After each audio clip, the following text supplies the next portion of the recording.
Live. Good morning, Diane's Kitchen. Welcome.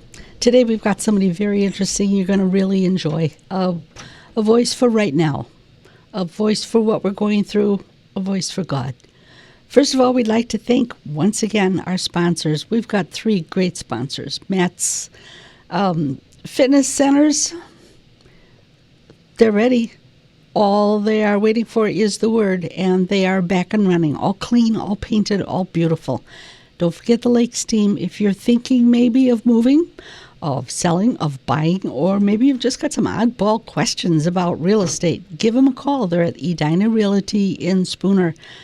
And if you're having surgery on any part of your person that's going to need physical therapy, Greenfield Physical Therapy is only taking post-surgical patients. So they are also in Spooner. Give them a call and arrange something. They are marvelous people, and they've made all the preparations for the virus. They've done all the things that need to be done, so you're perfectly safe going there. Maybe make surgery a little easier for you to know that there's a qualified and really good team waiting for you. Somebody else who's waiting for you is Brian Cole. He's a friend of mine. He's a good friend of mine. And we've had a lot of fun together. His life has been amazing. I have never hung out with an ex-con before. And the first time I interviewed him was probably, Brian, 2-3 years ago? That's about 2 or 3 years ago. We met at a restaurant, and I had seen this guy, with the tattoos and the leather and the do-rag on his head, and I thought, I bet he shows up in like khakis and a polo shirt. No, he didn't. He showed up with all of what made him him. We met at a restaurant between Drummond and Shell Lake, and it was quite a shock when he walked in. The entire restaurant kind of looked up, and I don't know if it was fear and trembling, but then when he came over and sat next to me, they really had a hard time with that, trying to figure out, okay, what in the world is going on? Because people know me, and these aren't the people that I hang with. But I liked Brian instantly. Brian, good morning. Good morning. Your life. This is probably the first time you've not seen me in leathers and a do-rag. Exactly. Yeah, exactly. It was a surprise this morning. Ta-da! Sure. Make me look bad. Anyway, when I heard his story, I was absolutely amazed. I'm sure he's getting almost tired of saying his story over and over and over again. But Brian, just make it really short. From age, 10? 10. Yeah, well, I can give you the 1-minute version, and that Good. is, at the age of 10, really is when the bad parts of my life started, between bullying and in school and stuff, and my dad being abusive mentally and physically, and just all the other factors that some kids go through a little more than others. And I made a choice to deal with that in a bad way, and got involved with some older kids, which eventually led to cigarettes and marijuana and pornography and all this other stuff. And from that point on, for the next 33 years of my life, I spent 27 of those years in prison. Everything from petty theft and petty drug charges to first-degree attempted murder, and 25 years as a drug addict. The last drug of choice was methamphetamine, which almost took my life on 3 occasions. The pornography, the cutting and self-mutilation, all the other stuff that goes with the sadistic, chaotic life. And in 2009, was arrested for hopefully the last time. Because I was running a drug house. I got married to my current wife, Marcia, 6 months prior to that, and turned her on to meth and almost destroyed her life and the life of her son. And I ended up getting involved with a drug program in the county jail. I knew I had a problem. I was 44 years old, looking at probably spending the rest of my life in prison, and all I knew was my life was a mess. I was that prodigal son where I had finally come to myself. I didn't come to Jesus, didn't believe in Jesus, hated Christianity, didn't believe in the Bible, none of that. I just knew I had a problem. I was going to self-help myself out of the problem, and ended up being a faith-based drug program. And long story, but you had to have a Bible to do the homework, and the Lord said, you shall know the truth, and the truth shall set you free. And I was reading truth, and it eventually set me free on January 22nd, 2009. And so I've been, it was in 2009. I've been 11 years now. I've been in Christ as of 2009, and 10 years this coming June 1st. I was released from prison in 2010, and so coming up on a 10-year anniversary. My birthday is coming up in 8 more days, and this will be yet another big testimony, because this birthday I'll be 55 years old, and it will be the first time in my life I can say that I have not spent more time in prison than on the streets. I'll have 1 more year out of prison than I did living on the streets. So praise God for that. It is just mind-boggling to me that you have been and you have stayed down at the bottom of the barrel for so many years, never looking up, never thinking there was a credible up to look to, going around and around and around, trying the same thing, doing it over and over and over. I don't know, expecting different results. You got deeper and deeper, and I think that's where it gives you this amazing edge for people who are into whatever, maybe just starting down the road, and who knows how deep they're going to go. But you're living proof that this doesn't have to be your life. This is not going to fill you. If anybody can say, I've been there, I've done that, it was stupid, and there's an answer, that would be you. Yeah, there's definitely credibility to it, going through being forced into a lot of drug programs and other kinds of things in life.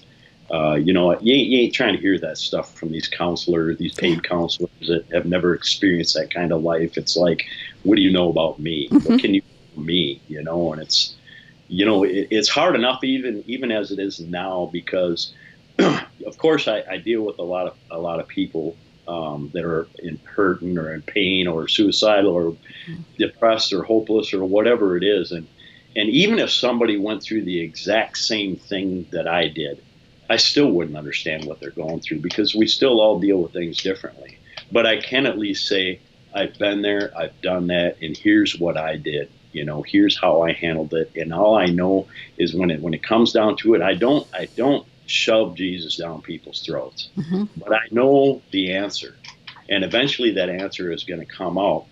But if I can at least get that relationship built with somebody and allow them to have permission to speak life into them, then it'll come to that. In the meantime, I just want to be there for people, for somebody, even just to have somebody to vent to, because I know the value of venting. Venting, even after being born again for a year after I got out of prison, the Holy Spirit had a lot of work to do on me. And if it wasn't for surrounding myself with good, hardcore Christian men who cared about, gave a crap about me, and loved me for who I was and didn't judge me from my past, I would have been in prison 3 more times if it wasn't for them and having someone just to go to and snap with and just vent to. I didn't even need them to speak to me. I just needed to have somebody I trusted to go off, and until I calmed down and started listening to reason finally. But, we get into these situations in life, man, and if we live that kind of a lifestyle of criminal thinking and just living a chaotic life, we don't know nothing about reason. The self-talk talks us right into doing what we want to do.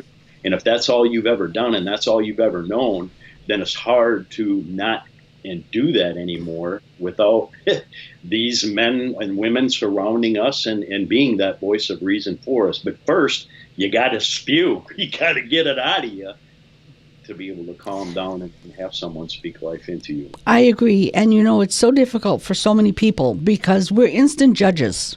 I mean, just look on Facebook. Now people can be verbally judging because they're hiding behind a screen. Being from Chicago, one of the things that I noticed that people up here in northern Wisconsin did not do was give you the 1 second look. In 1 second, people in big cities take you from head to toe and judge you. holy cow, just see the shoes that they're wearing. I can't believe it. Nobody wears those shoes. You are judged instantly. Nothing is said, but you're judged. Here, it's wonderful. You can wear purple socks, and people think, what a great idea. I bet those are nice and warm. But to find people like you did that you could vent to, because, I would imagine your venting would be totally different from most people's venting, because you come from a completely different world. And to be able to hear that stuff and deal with it and love you must have been difficult for those people. It had to be, because like you say, coming where I came from, my venting, and I was only a year or so in the faith, man, and the Holy Spirit still had a lot of work to do in me. And my mouth, at venting time, my mouth was foul. And, even for someone like you, to be able to come to someone like you and what would it be like if someone just sat down and just started snapping about wanting to shoot somebody and F-bombs coming out of his mouth and all this and that. I think I'd say, check please and leave. Yeah. But that's what we need. And for someone like, I have some of these people come around me all the time, man, and just to talk, and they'll throw an F-bomb out or whatever, and then I'm sorry, I didn't. No, don't be sorry, man. You just be you. Say what you want. Don't change yourself because of me, man. That doesn't hurt my feelings. I don't want you to be somebody else when you're talking to me. I want you to be who you are. Exactly. Yeah, exactly. Because I think we get used to playing the game. Yeah. And God can't work with us when we're playing games. For sure. One person life is hard. Yeah, one person I really admire is your wife. Oh. I mean, that woman is amazing. It's absolutely, she really loves you. And I would not be where I am today because of a lot of people, but my wife, I wouldn't be able to do the things I do without her. She's just such a support, a huge support in my life. There was one time I remember she came out and told me that she kind of felt left out of place, because I was always out on the road speaking, and she was kind of known as, Brian Cole's wife, and isn't he the speaker? And hey, is your husband Brian Cole? And she felt kind of just left out because I had all this popularity. And I could understand a little bit, but you know what? And it wasn't really until after we came up here and she found her niche in life, which was jail ministry and working with hurting people. She is just such a strong support of hurting people, because she's been there, done that too. She's come up from a messed up family and stuff. And then she met you. Yeah. And she finally came to me one day and said, you know what? It doesn't bother me anymore that you're doing that. I found my niche in it. And she tried that. I tried bringing her out a couple times to speak with me, and she understood after that wasn't for her, and she didn't feel comfortable with that. But once she got started going to doing the jail ministry and stuff, she said, I finally found where I belong. I can relate to her, because I was the sheriff's wife. Yeah. That's all I was. And this is Diane, our sheriff's wife. It's like, well, half of that is right. I guess all of it is right. But, I'm a person too. Yeah. But no, I wasn't. I was simply the sheriff's wife. But I mean, for your wife, there was a lot of forgiveness. You turned her on to drugs. You took a woman. Yeah, and people, here's what's up. Let me tell you this. When I first met my wife, she's a miracle in so many ways. Yes. She was a pancreatic cancer survivor. When I first met her, she was just a couple of months, I think, coming out of that pancreatic surgery, and she messed up. She was always sick, in the fetal position, puking almost all the time. And, when we first got together was for one reason, and that was just sexual relations. We wanted no relationship, none of that stuff. And it was, for me, in my mindset then, just using and abusing people. She was a notch on my belt. Number one, she was 20 years younger than me. I was a trophy in my life. Yeah. Number two, not only that, but when I was going through her dresser drawers one time, and I found all these pills that she was getting, including Oxycontins, oxycodones, and I'm like, ooh, double bonus, young girl. Must be love. And, I ended up marrying her 2 weeks after we met. even though that was not the reason I got with her. But anyway, the only thing she was doing at the time, she was, and I'm not minimizing, she was smoking marijuana to help with some of her pain too. And she had no problem with my lifestyle, and that's why I married her. Sure. It's like, I'd leave for days at a time, high on meth, come back, she'd be in the fetal position on the floor, sleeping. I'd leave for another 3 or 4 days, come back, and so she didn't care. That's why I married her. Right. But at one point, she kind of got on me a little bit about 3 months down the road about my meth use and how much I was using. And I'm sitting here because after she was smoking pot and I got with her and found all these pills, I got her to start snorting these pills with me. So when she told me that, I'm thinking to myself, well, you bigot, you're sitting here putting pills up your nose and you're telling me I got a meth problem? So I started cutting meth into her pills, and she became a meth addict. And she didn't even know how that happened. A couple years later, after I was released from prison, there was a divorce in the process. She was divorcing me. There was a no contact order between us while I was in because we were running a drug house and there was a child involved. So there was a no contact. She had no idea the transformation that was going on in me. All she knew is she wasn't going back to that lifestyle. That was her saving thing there. When that happened, she found Jesus. She believed in God before, but she found Jesus during that because of her kid getting taken. So when I got out of prison, found out she was divorcing me, the church I was going to invested in our marriage and sent us to a weekend-long marriage seminar. And then I bet that was interesting. Yeah, well, it saved our marriage. Good. And then the people I was living with was counseling with us. And at one point during the counseling session, I told her about what I did. And she never knew that before, that I was cutting meth into the pills that she was snorting. And she was so mad at me that she almost went back with the divorce again. Sure. Because with all her health problems that she has, not just the pancreas stuff, but she's got a blood disorder and all this other stuff, it could have killed her. Sure could. She was so angry at me. Yeah. But here we're coming up on 11 years together now, and I love that woman to death. And I tell you what, God made that woman, I think, just for me, because I think she's the only woman in the world who would tolerate me and my stuff. I would have to second that. Definitely. I mean, talk about a marriage made in heaven. Yeah. Because just your story of your marriage, just your relationship alone is absolutely amazing. But you came from a bitter, vile, evil person who did everything they could to promote Satan, to live for Satan, to be anything he wanted you to be. I think I remember you said that at each stage of your life, you took on different names. Yep. You were into all sorts of Satan's programs. And to see you now as a pastor and a totally different person is, no kidding. If people think God is dead, all they've got to do is look at you, read some of your Facebook posts. It's just amazing. This is the God we serve, a God of miracles. And you are a miracle. Your marriage is a miracle. It's absolutely wonderful. Tell us about the Oaks Church and where it is and what's going on up there. Well, the Oaks Church, this August will be our 4th year there.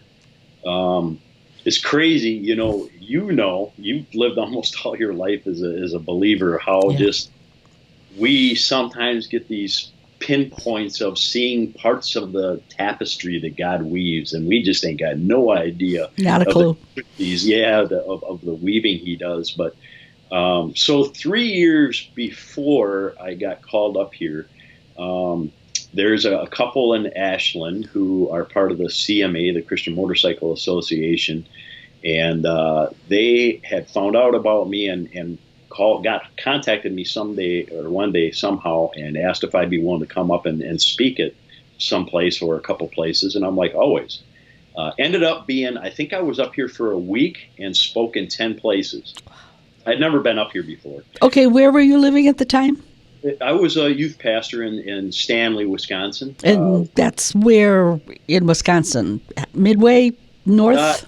It's about 30 minutes west of Chippewa Falls. Okay. Towards Cornell on 29. Okay. You're looking at Eau Claire area. Yep, Chippewa Claire up that way. Okay, and Ashland, that's way up there. Yeah, it's only about 2 hours, 2.5 hours or something. That's, I do a lot of traveling. That's a short trip for me. Yeah, I bet. But anyway, it was cool because it was summer, so I was able to bring my bike up. And Nice. so, yeah, I spoke in 10 places, and one of them, I don't know, they somehow knew Chad Weber. Chad was he's the one that planted the church. He was the pastor of the church at the Oaks, and had asked if I'd come. That was one of the spots I spoke at. Mm-hmm. So it was, the building we have, it can be kind of big. I mean, we can fit about 100 people in there, but at the time, they had their sanctuary in the entryway of the place, and it was like this little entryway. And the big part of the church was this big clothing store, which was their ministry. And like Tuesdays and Thursdays, it would be open, and people would come in and just take whatever they wanted, clothes, shoes, stuff like that. So it was in this little thing, and I think they had around 15 people or so come. And the day I came in and spoke, they had people rolled out the doors, which is usually the case when you have a guest speaker coming in. So that was my first time meeting Chad. Spoke there, and one of the other places I spoke at was called Respawn Gaming Ministry in Ashland, and that's where they own this big house, 2-story house, and the whole basement is all video games with couches and stuff, and upstairs they play card games and all these other kinds of games, and it's basically an avenue for kids. It's right over next to the school in Ashland, and it's an avenue for kids to come and great. Them in, and eventually they hear the gospel, and the students themselves do the Bible studies and stuff there, and I think they're open on Mondays and Fridays or something like that. Mm-hmm. So he asked if I would speak there to the youth, and I did, and I remember we ended up baptizing one guy in bathtub in that house that night. Speaking, that was really cool. So that was my first time I met Chad and spoke up here. So fast forward about 2.5, 3 years later, and I get a message from Chad again. He said, "Would you be willing to come back to the Oaks and speak?" And I'm like, "By all means." Yeah. And after I said that, my phone started dinging, and he was messaging me and saying, "Hey, would you and your wife be in prayer about coming up here and pastoring the Oaks Church?" What was your immediate response? Pastoring? My immediate response was weird because up to that point, I had been in full-time ministry since 2012. I had been speaking full-time on the road since just a few months after I was released in 2010. And I've had opportunities to pastor. People have asked me to pastor before, and I automatically said no. Right. After my experiences with the churches I was going to and the churches I spoke at, there was no way you were going to sucker me into being a pastor of a church, man. It's hard enough dealing with kids as a youth pastor. I don't need to be working with adults. Adults are, people always say, how's it going as a pastor? And I keep telling them, well, I can tell you this much, after being a youth pastor for 4.5 years and being a senior pastor of a church after 3 years, is I'd much rather work with students than adults. So my answer was always no. So when he first started messaging me that, it was the first time I didn't say no immediately. And I don't know why that was. And I thought about that. So I talked to my wife. But before I talked to my wife, all these things, the self-talk, right? All these things are going through my head of, well, if this was going to happen, because the Oaks Church wasn't funded by anybody. They only had a few members. And obviously, he said, we don't know how you'll get paid. That's something we'll have to get figured out and all that. But so even with all that, going through my head was, well, they have to figure that out. And this, my boy, my oldest son, he's autistic, and the change is not good. And to change another school wouldn't be good. And my wife ain't going to go for that. And in order to do this, if my wife ain't 100% all in, I ain't going to do this. And so after I talked to my wife, the first thing that happened was the next morning she woke up and she said, I really did a lot of thinking and praying about this last night, and I just want to let you know that regardless of what decision you make, I am with it 100%. Wow. Like, he ain't supposed to say that. Right. Yeah. Thanks, Marcia. A lot of, again, the intricacies of the weaving that he does, just so many things happened that told me I was supposed to go forth with this and completely trust God. And I don't know about you, Diane, But in my opinion, in the 11 years I've been a believer, the hardest thing of the Christian walk, in my opinion, is discernment. And Yes. discerning what God's will is or my will is, because Yeah. I know I have messed up, and every decision I've made in my life is so messed up, and I don't want to do me anymore. I want to do what God wants for me. He's always done me right. And there's times that it's really hard to figure that out.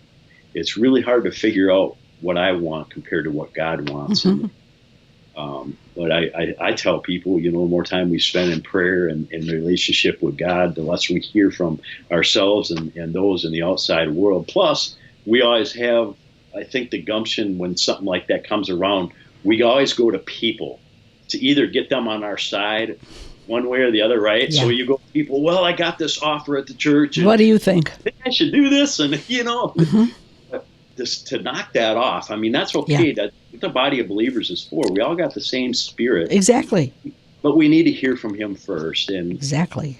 So many things just transpired that pointed in that direction, said, no, you need to go for this regardless of how much you hate it. And that's the other thing I always tell people is that one way you can know God's will is because it ain't going to be comfortable for you. Yeah. Yeah.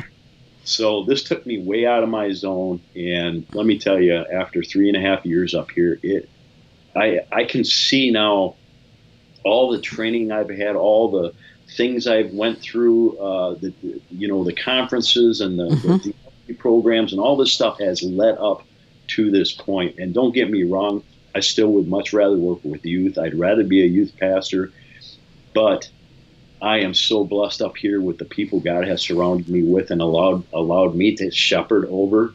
And that's a huge responsibility. And I'm not used to having huge responsibilities in my life. It's hard enough to take care of my own family, let alone people. And just like with the students I was pastoring in Stanley, these people are not my congregation members. They are my family. Yeah.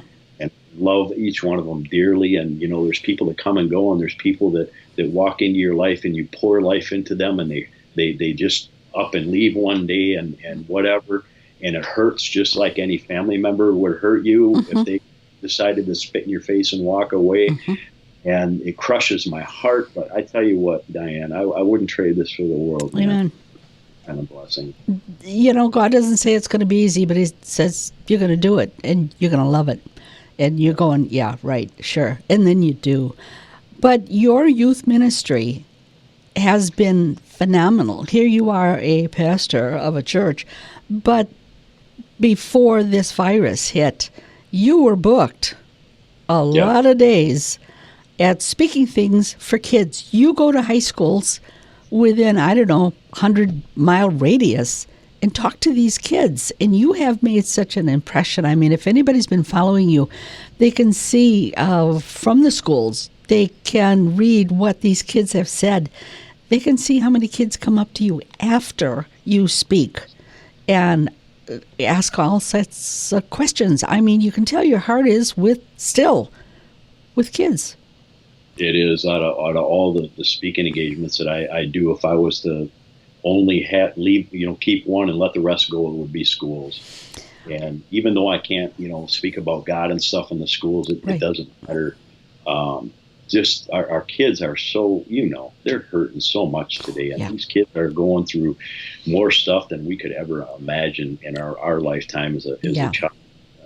And it's a blessing and it's a curse going to these schools, because it's a blessing to speak to these kids and pour life into these kids and give them wisdom. Yeah. The curse is afterwards when these students come up and just their hugs. And we know kids nowadays, they ain't huggy-feely. No. The hugs I get and the tears and the stories of pain are just heartbreaking. And, one of the things I speak on is suicide, and we hand out these Your Story Isn't Over Yet, the Semicolon Project necklaces. And, sometimes I'll go into a school. This was before the Freedom of Religion Foundation went after me.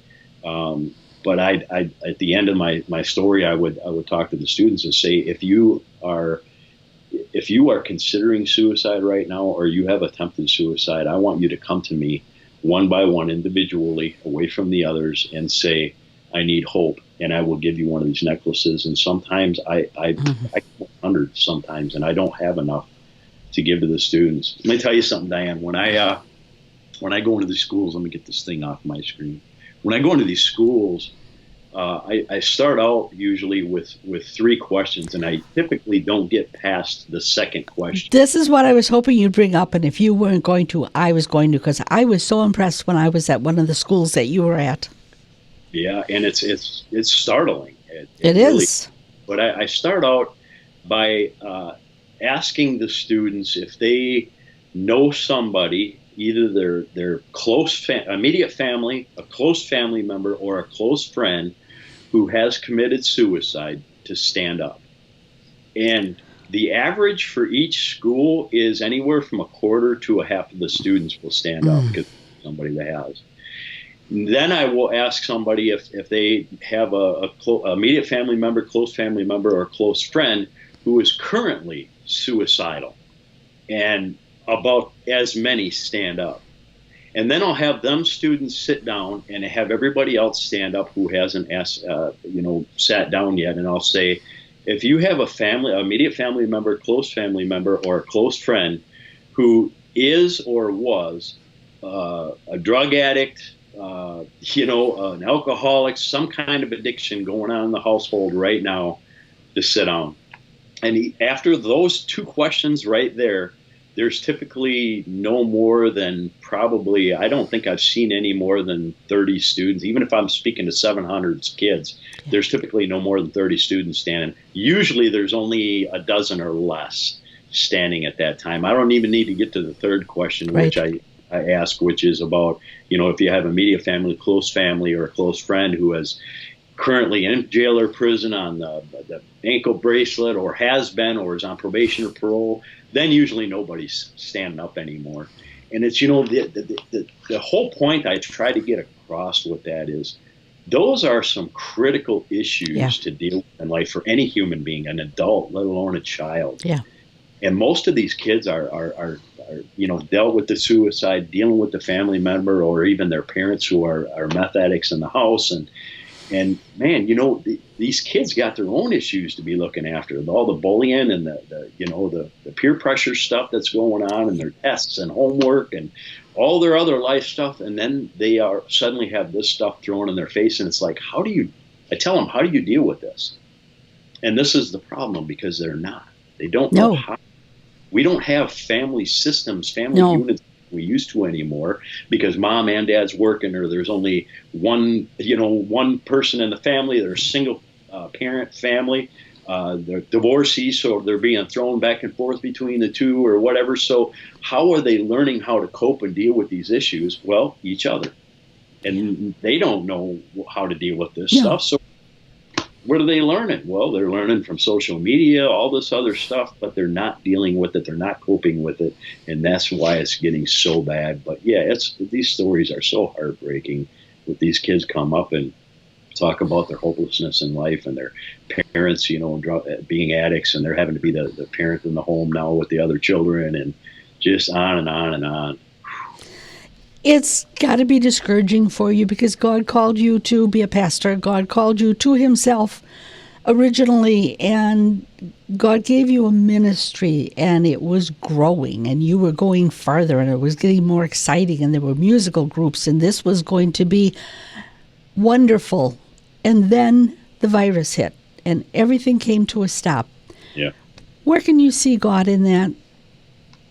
Well, I try to keep in touch as much as I can with our congregation. Mm-hmm. I try to make calls, at least 3 calls a week to each individual, and I have an email list where I email my people a couple times a week and keep them up on what's going on and just reflect on my thoughts. But I don't know, this is just a perfect opportunity for us to focus on 2 things maybe we haven't had the time to before, or refocus, which is the Lord and our families. Man, what a great opportunity. I mean, I'm fortunate in that I get to spend a lot more time than most people with my family, mm-hmm. because I work from home now. And but yeah, this is a great opportunity for us to get with the Lord, man, and get with our families and see what is important in life. It really grieves me the most about this is just all the people that I know that are losing their jobs, getting laid off, losing their businesses. Yeah. I think about that stuff myself. It's like, what if I would have lost my job right now? I haven't yet, but what if that would have happened to me? I don't know what we'd do. Exactly. I mean, the Lord, all we got, but we still are human beings and we worry. We're not supposed to worry. We're in sin. I'm a sinner. Amen. So, yeah, I don't know what I would do, how I would. Yeah, and I think that we're not going to see a lot of stuff right now. I think it's still coming, within a month if businesses aren't open or they open with restrictions, or some people were on the cutting edge. I would imagine most businesses are on the cutting edge anyway. That's how they operate. And what do people do without a job that owe rent or whatever? I don't think we've seen this second wave, which is a tsunami, coming behind this. Even if the business is open, this has dealt a huge blow, and I think that it's the blow that we needed. It was the blow of reality that maybe people will start to think, wait a minute, and where is God in all of this? We have to close. I could talk to you for hours and hours and hours. I miss having ice cream with you. I would like for you to explain to people why you have your picture so often eating ice cream. What's with the ice cream? Well, between 27 years in prison and being taken away from ice cream, you don't get ice cream a whole lot in prison. Right. Plus, when I was in prison, because of the drugs and stuff I used, my teeth were really bad, especially when I started using meth and I was losing my teeth. Yeah. So I was getting infections and stuff, and I couldn't really eat ice cream, man, because it was painful. And I love ice cream. Yeah. So after all these years of not being able to have ice cream, now I can sit and straight eat ice cream because I got fake teeth and it doesn't hurt. So that's really the reality of it, man. I love ice cream and I haven't been able to enjoy it most of my life, and now I can enjoy it. So see, you really need to eat ice cream because it's praising God. Well, it's one of those, what do they keep calling things now? Businesses, it's an essential part of life. It's an essential. Yeah. Uh-huh. Jesus, motorcycles and ice cream. Yeah. What better combination could you possibly want? So tell me. We have listeners this morning from all over, New Hampshire, South Carolina, all over the United States. Where can they go? Where can they go to talk to you? Where can they go to see you? Do you have a Facebook page? Do you have a website? How do they talk to you more? Well, that's one of the things I'm a personal person, man. I was an isolator and a hater all my life, and Jesus changed that completely, radically. I'm not a person who comes in and speaks somewhere and just, here I am, here's my story, goodbye, never talk to you again. Right. I'm a personal guy, and I put myself out there. I try to, even on my birthday, man, when I get thousands, literally, of birthday wishes, I try to get on every single one and at least say thank you. That's how if I miss somebody, it hurts me. Yeah. Because I know how I want to be treated. Yeah. And, some people that have had an impact in my life, whether they're authors or, big name pastors that are out on TV land or whatever, and they impacted me, and I'd write them or email them and tell them what an impression they made on my life, and I never hear nothing back. I don't want that to be that other person talking to me. Right. I want them to know I'm approachable. I'm not above anybody else, man. So how do we approach you?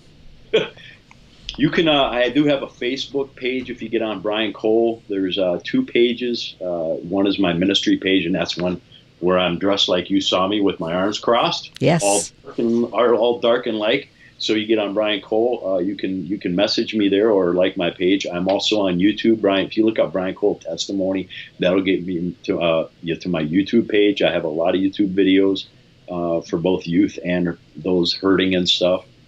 I have a website address, and that is www.setusfree.org. You can get on there, learn about where I'm speaking at. I think you can email me from there. And then I have a email address at setusfree777 at gmail.com. setusfree777 @gmail.com. Well, you've opened another door for more people. Hopefully, people will respond. I hope so. Learn from you. realize there's a lot of life you can waste, totally waste, when you could actually be totally different. Thanks, Brian. I can't wait to see you again. Thanks for being on the show. Like I say, we've had a lot of response. So if anybody wants to talk to Brian, wants to learn more about him, it's all out there. Amen. Let him know. Thanks, Brian. And thanks, everybody. And until next... Brian. Your brother. that producer. Until next week, for Diane's Kitchen, keep it cooking.